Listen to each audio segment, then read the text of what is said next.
Hey guys, good afternoon. Welcome back to the channel, United Red Devils 20 on YouTube. Please subscribe bottom right hand corner if you're new to United Red Devils 20 on YouTube, on the channel, on the community, and I hope everyone's having a good Monday afternoon on this brand new week in January 2023. First of all, do me a massive favor for me. Hit the like button, hit the share button, hit the subscribe button if you're new to the channel, which is United Red Devils 20 on YouTube. Please subscribe bottom right hand corner if you are new. And to share the video, hit the tweet button, hit the retweet button, and remember to put the notification bell on at all times to receive dedicated content right throughout the rest of 2023 this year on my YouTube channel, United Red Devils 20, including more Fortnite content, Hogwarts Legacy, Kingdom Hearts 4, more FIFA 23 career mode, SpongeBob SquarePants: A Cosmic Shake, more match reactions, more previews, and much more brand stuff planned for United Red Devils 20 on YouTube throughout 2023. So please subscribe if you're new to the channel. And welcome to your Carabao Cup semi-final first leg match preview for Manchester United's upcoming semi-final first leg away game against Nottingham Forest Football Club on Wednesday evening, on Wednesday the 25th of January 2023 this year, with an 8 p.m. evening away kickoff in Man United in the first leg stages of the Carabao Cup semi-finals, in a competition in which I think Manchester United have got the biggest chance of having silverware and potentially bringing the trophy back to Old Trafford this summer and this season. This is a huge opportunity for the players to get right what was wrong on Sunday, because that display against Arsenal was nothing more than a complete utter embarrassment in the second half. And those players are on a lifeline for me now. Those players in that team get away with way too much crap in that team. And those players have got a massive point to prove on Wednesday evening in a competition where you've got Newcastle, Southampton, Nottingham Forest and Manchester United left in this competition. A competition which I thought, you know what, we're not going to win, because you look like the likes of Liverpool, Chelsea, Man City, Arsenal and Spurs, who expected all the bigger teams to be left in the Carabao Cup semi-final stage this season. And unfortunately, all of them have bottled it, and Manchester United have got their opportunity. We've had kind cup draw after kind cup draw, and we've been given opposition that, Manchester United are able to go and beat away from home and at Old Trafford. And getting off to a good first leg semi-final win over Nottingham Forest would be a huge step in the right positive direction after the shambles on Sunday evening against Arsenal, when basically Nketiah was left the freedom of the Emirates to score the winner for Arsenal in their 3-2 win over Manchester United yesterday. This is a competition I thought, you know what, this is a huge competition we now got to win. There's a huge optimism, belief around the fan base and the supporters, but I do not believe all the praise and all the hype and all the positivity people got out of that result against Arsenal yesterday. It was nothing more than an embarrassment in the second half. Those players down tool and they gave up in that second half. As soon as it hit the 60th minute, Manchester United gave up. And that is the mentality of some of those players. Those players give up. When the going gets tough, they don't like to get going. And those players down tools and basically bottled a huge opportunity yesterday under Erik ten Hag to beat Arsenal and get within Man City and Arsenal's points tally at the top of the Premier League, because at the moment Manchester United are not going to win the Premier League, and the Carabao Cup and the FA Cup, in my opinion, and even the Europa League at some extent, are the biggest opportunities Manchester United can have this season, and they have to win a trophy. There's a huge opportunity to go to the City Ground on Wednesday evening, absolutely dominate Nottingham Forest and put the ball in the back of the net and get a 3 or 4 goal lead into the second leg at Old Trafford a week after. So if we can start dominating the game on Wednesday, we can start the game well, and Erik ten Hag goes full strength with the squad I think he'll go with, I don't see why this should not be an easy tie for Manchester United to settle after the first leg. But Nottingham Forest are going to be going for Manchester United. There's a huge opportunity to pinpoint how great Nottingham Forest have done since they've been back in the Premier League. I think some of the stick and some of the criticism Steve Cooper has actually got at Nottingham Forest has been massively unjustified. And I couldn't believe the way he was slagged off at the start of the season. I mean, Nottingham Forest haven't been in the Premier League for like 15 to 20 years.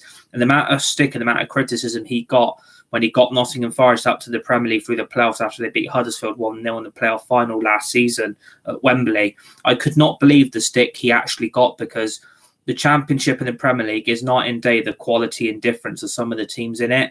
And Nottingham Forest, of course, were going to find it tough. But I think Nottingham Forest now, they're able to attract a great type of play that brings Nottingham Forest good results. I mean, they're not even in the bottom three, and I expect all three promoted teams to stay up in the Premier League season. I think Bournemouth are going to stay up. I think Fulham are doing miraculous things. And I think Nottingham Forest, they're going to be there and thereabouts to finish about mid-table. And I think they are going to give Manchester United a run for the money. This is not going to be an easy 3-pointer game on Wednesday night. It's not going to be a game that you think Man United are going to absolutely steamroll them, because if we performed the way we did yesterday, we will crumble. Nottingham Forest will basically pinpoint the weaknesses in that Manchester United team.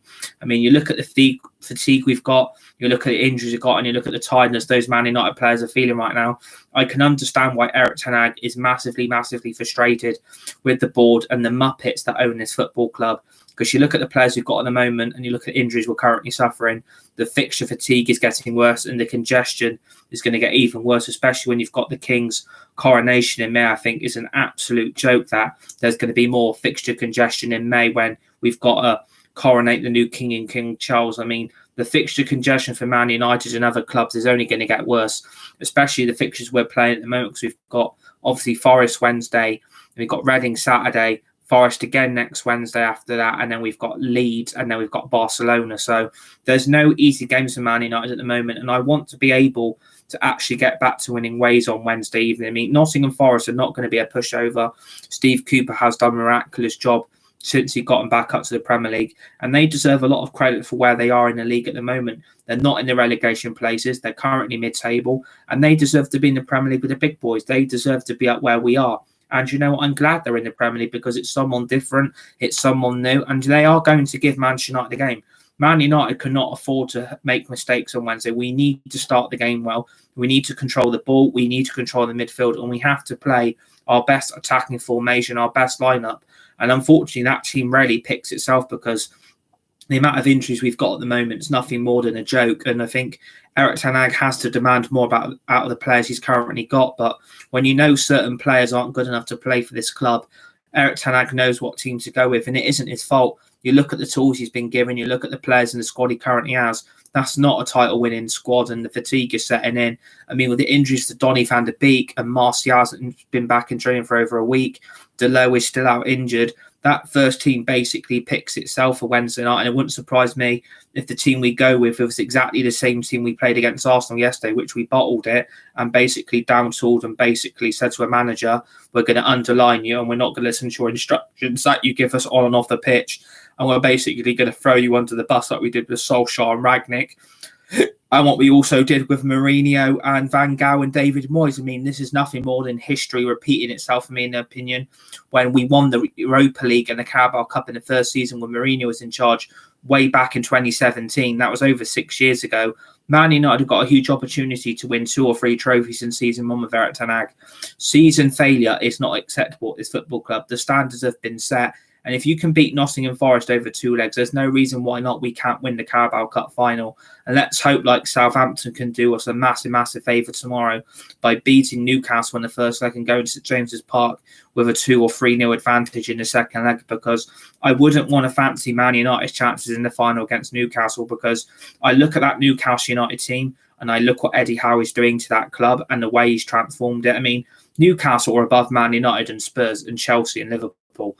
Something that I did not expect under Eddie Howe in a Newcastle United team. And they're absolutely ripping up the record books. The goals they're scoring, the players they can attract. I mean, Newcastle, to me, are a more dangerous threat in the Carabao Cup final than what Southampton would be. I would feel more confident if we can get to that final. And with Southampton in it, I would feel like there's a trophy there to be won. But knowing the form at the moment, and Man United have not won their last 2 games in all competitions, the worrying sign is I think the cracks are starting to appear. You saw in that team yesterday, there's no chemistry. The tiredness seems to be setting in, and the excitement and the buzz is completely gone from that starting 11. And that's because basically Erik ten Hag hasn't been backed as manager. And people can't tell me, well, he has been backed in January. Well, Weghorst and Butland is something what AFC Bournemouth would do. No disrespect to the club, but Man United should not be attracting players like Jack Butland and bloody Weghorst. And the problem is, I don't see how those two are even going to have an impact on this season.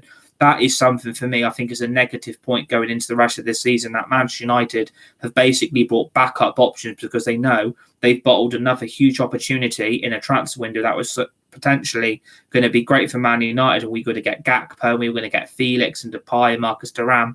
Man United basically down tools and say, we're shutting up shop, we're turning all the taps off at the top of Old Trafford, and we're not going to give the manager any more money to spend on this squad that's actually needed. And the investment simply hasn't been there. And you're looking at that team at the moment when you have no Martial, no Dalot, no Van der Beek.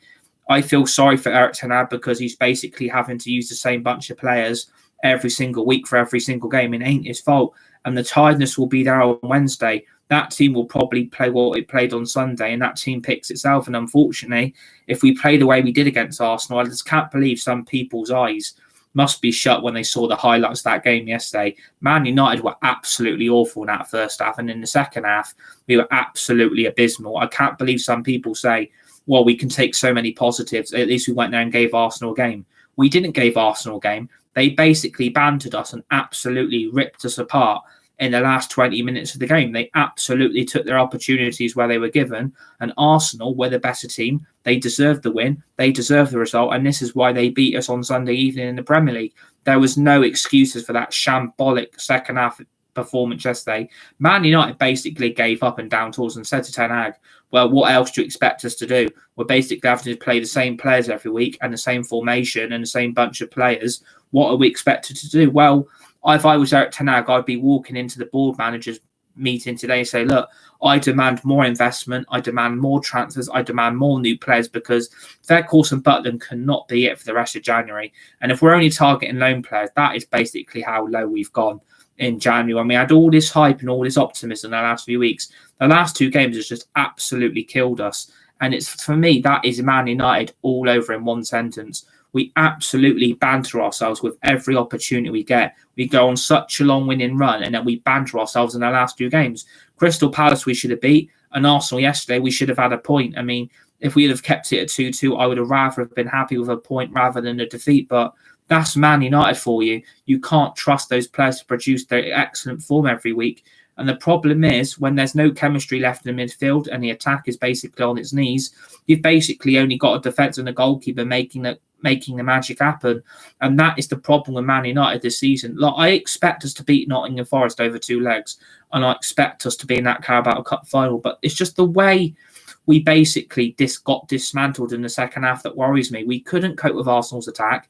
Nketiah basically puts 2 goals past us. Saka gets a free shot on goal that no one's trying to defend or block the shot from going into the back of De Gea's net.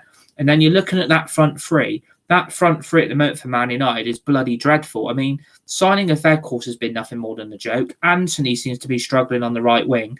Sancho's nowhere near to being involved in the Man United first team plans again. And Martial, well, he's always injured. Why didn't we sell him in the summer and got a new striker in then? We should have just got Gakpo and Anthony last summer. And the problem is, Gakpo would have been such a pivotal player right now in Man United season. And he probably would have played tomorrow night if he was on Wednesday, if he was a Man United player. Gakpo would have started, but Liverpool basically bantered us and sent us back to the bargain basement at B&M Bargains. That is what bigger clubs do, and Man United cannot class themselves as a big club now. We are not a big football club anymore. We're getting bantered and we're signing BTEC Burnley rejects. I mean, it's nothing more than a joke this season. For me, this has probably been a season that I had so much hype and so much positivity where we won those 9 games in a row, especially by beating Man City in the Manchester derby. You thought, oh, do you know what? We're going to go on this long winning run and continue the attacking positivity. And all of a sudden, when you throw it away against Palace and you did it against Arsenal, we've conceded 4 goals in our last 2 games. And for me, that's not acceptable, especially with the players at the back we've got, and especially with De Gea in goal. There are no excuses from that team. I've got no sympathy for those players. If you can't show up and perform over 2 legs against Nottingham Forest, then some of those players, for me, need to be shown the door. Some of those players really need to be sold in January. I mean, if you could sell Maguire, McTominay, Alanga, and get 80-90 million in the last 2-3 weeks of the January transfer window, look at the quality Man United could probably attract into the first team. And apparently, we're still going to target big players and creative talent. I mean, what money is there? Because all the Glazers will come out and do is, if we don't win on Wednesday, it'll be, well, we can't spend any more money. What are you lot moaning at? We're not running the football club. We're selling permanently in the summer. And the manager and the fans are expecting more money and more investment in the team. And you're moaning at us. But what do you expect? We spent over the budget in the summer, well, 120 million. was not acceptable to a brand new manager like Eric Ten Hag. He needed 200 to 300 million. We didn't even spend net of 300 million. And that's the problem in that squad. We needed to spend another 250 million this month in January 2023 in the transfer window to improve that current team. But the problem is, when you've got muppets like this that run the football club, I would expect Man United not to win on Wednesday. I wouldn't be surprised if we get a shock result and Nottingham Forest snatch a 90th minute late equaliser or a 90th minute winner to show Man United they're not there to be messed with, because Nottingham Forest at the City Ground are getting stronger and stronger at home, and they're starting to pinpoint problems in opposition's defence. And you look at the results Nottingham Forest are now achieving. They are now competing with the big boys. They're not in the relegation places. That is all down to Steve Cooper. They are going to give Manchester United one hell of a night on Wednesday. This ain't going to be a one conclusion result. If Man United do not win Wednesday, it's nothing more than a joke that the club is going backwards again. And it's not the manager's fault. You can't blame Eric Ten Hag for this mess. It's not his fault. You look at this shit he's having to deal with on and off the pitch, especially behind the scenes when you've got muppets running us. I mean, I would rather have the Swedish Chef from bloody Sesame Street running this football club. I'd rather have Miss Piggy and Kermit the Frog from the Muppets running this football club, because they would actually do a better job than some of those lazy owners and board members that basically only in it for themselves. And the problem is they're getting let off lightly. And the problem is, the more fatigue and the more injuries we get, that squad is going to get depleted every second, because you're not going to rely on the youth to bring prospects through. And the only prospects we've actually got in the youth academy is Charlie McNeil, and he ain't going to get anywhere near that first team. He ain't bloody ready. And the problem is, right, you sent players out on loan that we could have actually done with needing at the moment. I mean, Ahmad, why can't we record him off his loan at Sunderland? I would have started him on Wednesday night against Nottingham Forest to see what he could do against a bigger team. I know he's doing well for Sunderland, but like, come on, he's better than Elanga. And at the moment, we've always got on the right wings Anthony. We haven't got another left-footed right winger. And if Anthony's out of form, who the hell would you pick? Because if Sancho ain't available and Elanga ain't going to get a looking, and Rashford and Weghorst are the only two striking options you've got for Wednesday, you know what's going to happen. It'll be the same old results continuing to leak in to that dressing room, into that first team. The problem is there's too many snakes amongst the grass. The venom is starting to bite Eric Ten Hag on the ass again. And it's showing in the last two games. You look at the cracks, you look at the disappointment, you look at the problems, you look at the way we're passing the ball. We can't seem to keep possession. We can't seem to control the midfield. And like I said yesterday, we were shit against Arsenal. All the praise McTominay and Fred were getting, we were bloody dreadful. And there's people on other United fan channels saying there are so many other positives to take from yesterday. There's not any positives. We fucking lost the game. We bantered ourselves, and this is why we're so shit. If we were a great football club, we would have been able to attract the best talent in the world to improve this team. I mean, you look at that team Wednesday, you know what's going to be in goal. You know the back four, you know the midfield three, and you probably know the front three, because Eric Ten Hag is running out of options. The more injuries we pick up, we ain't going to have a squad left. And the problem is, if we don't attract any more players in January and we don't get anyone else in, they're basically writing off the rest of the season. There's a huge opportunity to get to the Carabao Cup final and win it. This is a huge opportunity to pinpoint Man United in the right direction for top quality, talented players to come in the summer transfer window in 2023, because apparently we're going to try and attract the big and best players in the summer transfer window in 2023. Well, we have to start winning trophies, and we have to start winning trophies pretty quick, because if we go this season without a trophy, that's 6 years in a row, Manchester United have won fuck all. That ain't acceptable. And if the season is a failure, this isn't on Ten Hag. That is on the board and the owners of this club, who basically writ off the season in this month. They've ripped the season off, and fans need to realise quickly, if we don't beat Nottingham Forest Wednesday, the conclusion is we're basically saying to ourselves, well, we can't be asked to invest in the squad. Look at the players and the options you've actually currently got. What are you complaining at? Well, you've lost your main choice midfielder, you've lost your first choice right back, and you've lost your first choice striker up front, down the middle to put the ball in the net. And the problem is, if you don't replace them, you're basically relying on the current crop of crap you've got exist in the first team to get you over the line. Well, I'm sorry, that is not fair on Ten Hag. You can't be affording to pick the same team. But the problem is, you have to keep playing your best team week in, week out. We can't keep affording to make all this rotational crap. We need the best players playing in the first team week in, week out every game. You don't play the crap that you've currently got. I mean, we need to sell Alanga, McTominay, Lindelof, Maguire, Fred. When you look at that Man United bench yesterday, Arsenal, there was no enthusiasm where we were going. We could not bring off anyone off that bench to give Man United any equality. And then to bring Garnacho on for 5 minutes to go, that was nothing more than a joke. I mean, is that because he hasn't signed a new contract? Is that why he's been banished to the bench again? Because basically he wants more money to sign a new contract, and he's actually got Man United out of jail this season. So for me, just give Garnacho what he wants. If he wants £30,000 a week, I think he kind of deserves it, especially the goals he scored, especially some of the results he's actually got Manchester United over the line. So there's no reason why not this board cannot back Ten Hag in January. I mean, if we go with the team, what I think, Man United are going to pick, and I think the squad we're probably going to go with is probably the same squad we went with against Arsenal. It's probably going to be De Gea in goal. I mean, they're not going to risk Tom Heaton in the Carabao Cup semi-final first leg. Jack Butland has been nothing more than a joke of a signing. Doesn't even get a look in that first team. Can't understand why we brought him in the first place. Another pathetic signing from the board. And they're not going to risk it in a semi-final like this to get Man United into the Carabao Cup final. They're not going to risk fringe players against Forest. But it would have been actually nice to see Jack Butland actually playing for this club. Because what was the point of signing him in the first place? We've basically chucked money at another player we shouldn't have gone for. That is Man United down to a T. They go for players we all don't want. Basically, second-hand shit. It's like walking into a charity shop. Second-hand shit that you're buying that you don't really need. You actually go and get your eyes glued to and you end up buying. So for me, it's De Gea in goal.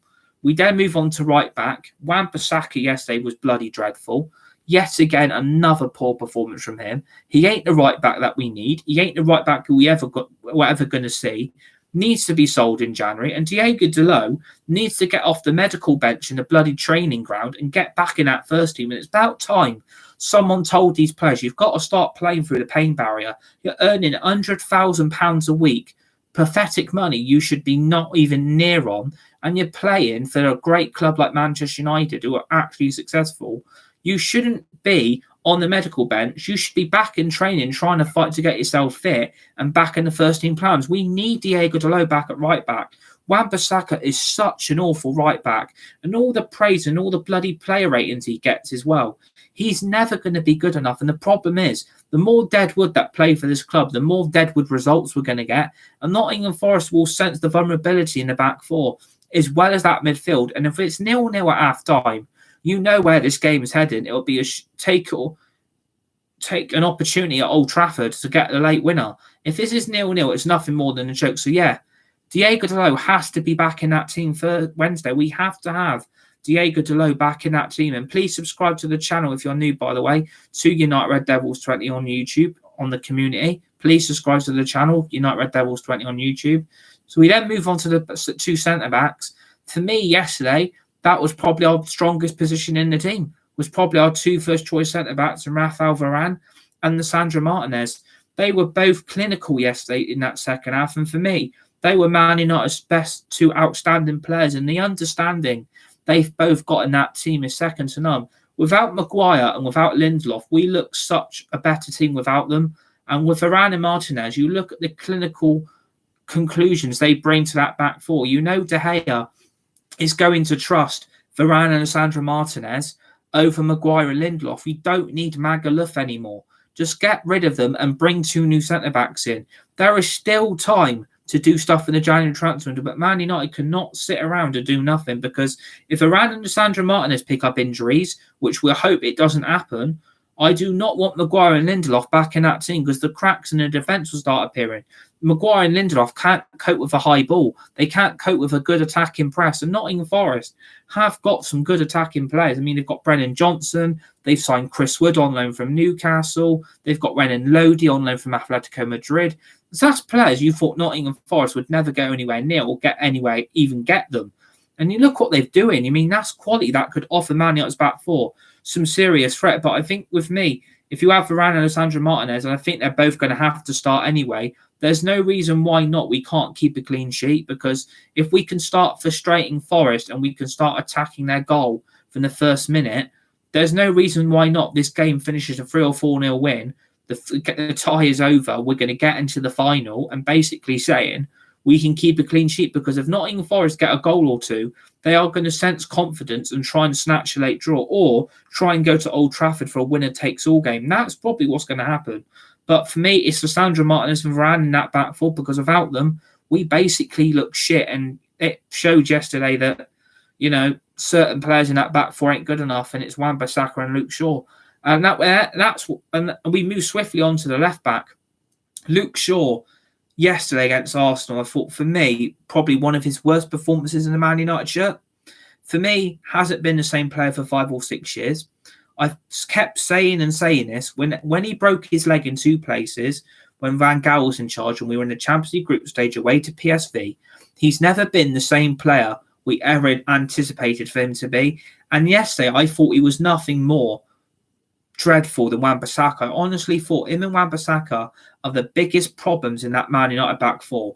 Yes, Luke Shaw had no pace, couldn't put the ball into the box, couldn't run at Arsenal's defence, basically sat back and let Arsenal's attack him. And that is the problem for me at Man United. We have the same problems occurring in defence. Luke Shaw and Wan-Bissaka for me are done. If they feature any more time for Man United this season, we basically are saying to ourselves, do you know what?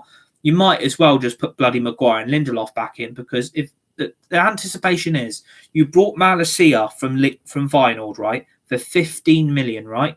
And the last few games, he's been nowhere near a Man United shirt. Didn't play against Palace, didn't play against Arsenal, has been consumed to the bench again. What was the point of buying him? If he's not going to play, what is the point of Malacia actually being at Manchester United Football Club? He's better than Luke Shaw, in my opinion. He's better on the ball, but the only concerns I've got with Malacia, he can't use his right foot. He cannot use his right foot, and he can only do beneficial stuff with his left foot. So, for me, I would give him a chance against Forest and see what attacking threat he could actually offer down the left-back position, because for me, I think he's better on the ball and he can defend better, and he's got more pace than Luke Shaw. I think Luke Shaw's time at Man United is coming to an end. And for me, we do need to invest into another left-back in the summer. But if we don't, you'll see the same problems at left-back again, being the same problem next season in the summer. If we still got Luke Shaw starting again for Man United, you might as well say, do you know what? You might as well bring Phil Jones back there.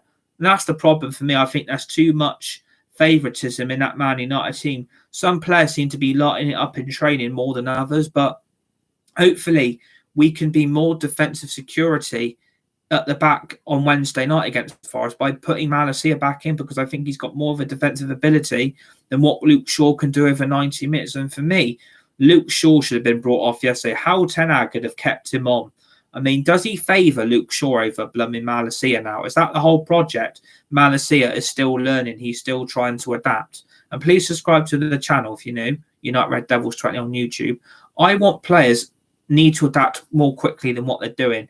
And for me, there's a huge opportunity to rest some of those players and bring some of Malacia's back, the type of players like Malacia back in, because I'm tired of the same players causing the same problems. If Malacia starts, I think you've got a better back four, but we also need Delo back at right back. But if Delo and Malacia are nowhere near on Wednesday night and it's Luke Shaw and blooming Wan-Bissaka, I wouldn't be surprised if we concede more goals and Nottingham Forest target the weakest parts in our team, that is right back and left back. There's nothing wrong with the 2 centre backs we've got. And then, yeah, that's for me what I would do with the back four, and obviously with De Gea then in goal. So that's De Gea in goal, Delo at right back, Varane and Martinez at centre back, and then Malacia at left back. So we then move on to the midfield three. McTominay and Fred have to be told they've got no future at this club. Both yesterday were bloody dreadful. Fred comes on, it all goes tits up. And the problem is, I saw this coming in the second half. When you had no Casemiro in that team yesterday, it cost Man United badly. And people are saying, well, we still beat Arsenal in September without Casemiro. That was fucking September.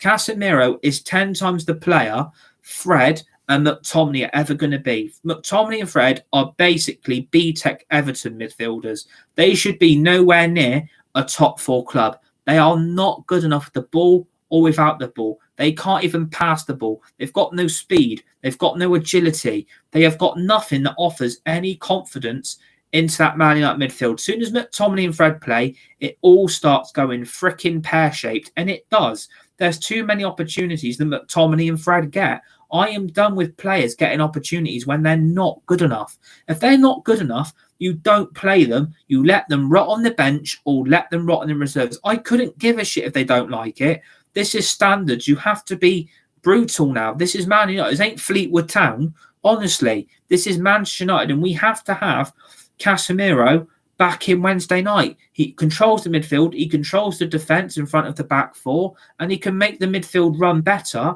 when he's in it. And without him, we're basically nothing. Without Casemiro, for me, we're basically shit. And he's offered so much to that team this season. And the quality he's brought in since we signed him from Real Madrid is second to none. The quality he's got. I mean, people saying, oh, we still did well without him yesterday. No, we didn't. We were absolutely shit from the minute go. McTominay and Fred are the main problems in that midfield. Without Casemiro, Man United are dead on their feet. And Casemiro has to play Wednesday night. It has to be full strength United. It has to be all throttle to the go. We have to hit the pedal to the throttle. That is what Man United simply have to do. So we then move on to the two attacking midfielders. It has to be Bruno Fernandes and Eriksen. Yes, yesterday they were both poor. From the 60th minute yesterday, they had nothing left in the tank. It's like having a car and the car runs out of petrol or diesel. If you know the car's running out, you go and fill that car up with petrol or fuel from the petrol station. That yesterday, we had no fuel left in the tank. That is because Eriksen and Fernandes basically know they're guaranteed first-team starters in that team because they know McTominay and Fred are worse than them, and they basically know they bring a lot more quality than what that team had last season. I mean, if this was Solskjaer and Rangnick still in charge, it would still be McTominay and Fred starting, and it ain't good enough. And I think Eriksen and Bruno Fernandes offer so much of a different dimension than what those two would offer. And you saw it yesterday that from the 60th minute, you saw the fatigue setting into both of them. And way we just can't seem to pass the ball. I mean, I can't understand what we must be doing in training because we can't even seem to control the ball. We can't even seem to pass the ball. And that, for me, is a worry going forward because if we don't keep hold of possession Wednesday, we can't dominate the game. Nottingham Forest could pick Man United off 1, 2, 3, 4. They could pick us off more than a bush full of blackberries. That is what Nottingham Forest could do. They will sense the vulnerability if they know the midfield is running out of tank juice. So for me, Eriksen and Fernandes have to be given another chance. I know they were dreadful against Arsenal yesterday, but what else can Erik ten Hag do? He's got no other options except those two. He knows the midfield is shit, and he knows McTominay and Fred are not to be trusted. They're not at the level that he wants. And for me, put McTominay and Fred back on the bench where they belong and don't ever use them again. Because if you carry on using them, the same old results will sum up Man United this season. More results like that against Arsenal will cost Man United this season, as well as the fatigue, as well as the injuries, and as well as the problems that team's currently got. And the energy and the electricity has basically gone from Manchester United at the moment. So then we move on to the front three. I don't want Weghorst starting against Nottingham Forest. The last two games, I saw the BFG's friend, the Iron Giant, up front doing absolutely fuck all. This has been nothing more than an embarrassment. And people were saying he offered so much dimension to Man United yesterday. What did he actually do? We've basically signed a Burnley striker that relegated with Burnley last season from the Premier League. And you're wondering why we don't score any goals and we can't put the ball in the net. Because Man United have turned into a long ball FC. Let's hoof the ball up forward, just like Liverpool when they signed Ricky Lambert. Basically playing long ball football to try and hoof the ball up forward to a big, tall giant like Weghorst to try and control the ball and bring the ball down in front of the defensive back four of the opposition team. It doesn't work, and we can't keep doing that week after week. He was shite against Arsenal, and there was not the striker we should have gone for. And apparently, if Man United weren't money pinching like they fucking usually do, because of the Muppets they own the club, you wouldn't expect Man United to go anywhere near their course. This should not have been the player we should have gone for. They should have got João Felix. They should have got Marcus Thuram, and even they should have even got Memphis Depay. I would have rather had that up front than bloody the Iron Giant in Weghorst. He ain't going to be good enough. He offers no attacking threat. He offers no pace, no control of the ball. His passing ability is atrocious. And for me, this has been nothing more than an embarrassment of a signing at a club of Man United's calibre. It's just not acceptable. And I think for me, the more it carries on, the worse it's only going to get. And I've got no sympathy. If we don't put the ball in the net, I simply wouldn't start him. And for me, what would I do with the front for it? I think Marcus Rashford had to start down the middle. I think for me, he scored 17 goals this season, has been Man United's best player by an absolute mile. 17 goals in one season is crazy. And I think you're starting to see the best Marcus Rashford brought back yesterday. But yeah, I saw the same frustration. The lack of concentration, the lack of, I'm going to take this all on my own. I don't need to use the team. I'm going to be selfish with the ball. I'm going to hog the ball. I'm going to try and do the impossible possible on my own. I don't need everybody around me. I do not want that Marcus Rashford back in that team if he's going to turn back to the Rashford I saw the last 2 seasons. He ain't good enough. And for me, I would start him because he's Man United's best attacking threat down the middle. And I think he plays better down the middle as a striker rather than the left wing. So yeah, you have to start your goal scoring machine because Man United basically lack any type of goal without Rashford. And if Rashford gets injured, we're basically screwed anyway because it's not like Martial is going to make a miraculous return from injury and play on Wednesday night. He's not trained for over a week, and that basically shows Martial's career at Man United is basically done. So I'd play Rashford down the middle. So for me, we then move on to the left wing. It has to be Garnacho. How Garnacho is hardly featured in the last 2 games against Palace and against Arsenal absolutely bewilders me. Is it because he's demanding more money on a new contract? I think for me, he does actually deserve more money on a new contract because, in my opinion, he's basically got Man United out of jail more time than the Monopoly game board. Honestly, Garnacho has got Man United out of so many tricky sticking points this season, especially against Fulham in the lead, Villa in the Carabao Cup. The amount of goals he has scored this season as well is crazy. I think for me, the potential of Garnacho is huge. And for me, he's going to be one of the world's best players in 6 to 7 years' time. He's one of the best players in the Premier League, in my opinion. And for me, he's one of the best attacking prospects the Premier League's actually got to offer. And I think for me, he has to be brought back into that team and played on the left wing because I think he offers more of an attacking threat and more potential with goals and assists. And I think the pace he's got with him without the ball shows very, very quickly that he can damage Nottingham Forest's back four in their defence, especially as well because Nottingham Forest aren't going to be able to use Dean Henderson because he's on loan from us. And unfortunately, he's injured. So Dean Henderson ain't going to be a problem for Man United Wednesday. And I think Garnacho can sense the opportunity that, he needs to be back in this team. But if we go with Rashford and Weghorst, it basically shows I don't think they're going to keep hold of Garnacho long. If Man United are basically saying we're not going to give you more money than what you deserve, I think, well, that's wrong for me. I think Garnacho is better than some of the crap we've got at this club, and I don't need to name names. He's better than McTominay. He's better than Fred. He's better than Elanga. He's better than Pellistri. He's better than Sancho, in my opinion. So for me, Garnacho has to come back into that team because I think Nottingham Forest will simply not be able to deal with its attacking threat, and it will offer to Man United very, very quickly. So we then move on to the right wing. For me, Anthony has to be given one more chance. If he's not decent against Nottingham Forest on Wednesday, like the last 2 games he's offered basically fuck all, I've then got major concerns. Did we get the best right winger we could have gone for? I think for me, he's still trying to adapt to the Premier League. I think some of the stick and some of the criticism he's actually got is massively unjustified. I think for me, he's way better than Elanga. He's way better than Pellistri. And I think for me, he's way better than Martial, and he can actually keep himself fit. Just a hint to Martial there to actually get yourself fit for once, mate. And I think for me, you have to say the money has been well spent on that right winger. We didn't have a deadly left-footed right winger in Anthony. We needed it in that team. And basically, Man United had to go and make the signing happen.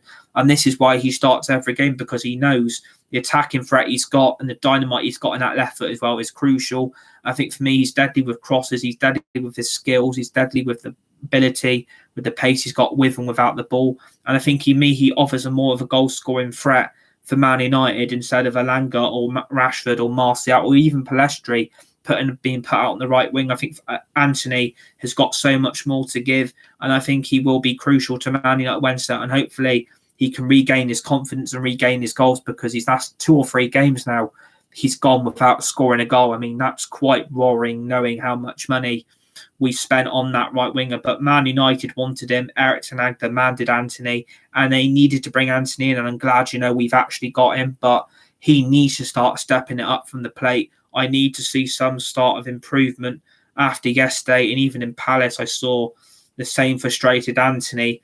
Even against Man City when he's brought on, I saw the same vulnerability in his game. And I'm hoping this signing isn't going to be one we're going to look back on and thinking, what the hell did we spend £85 million on?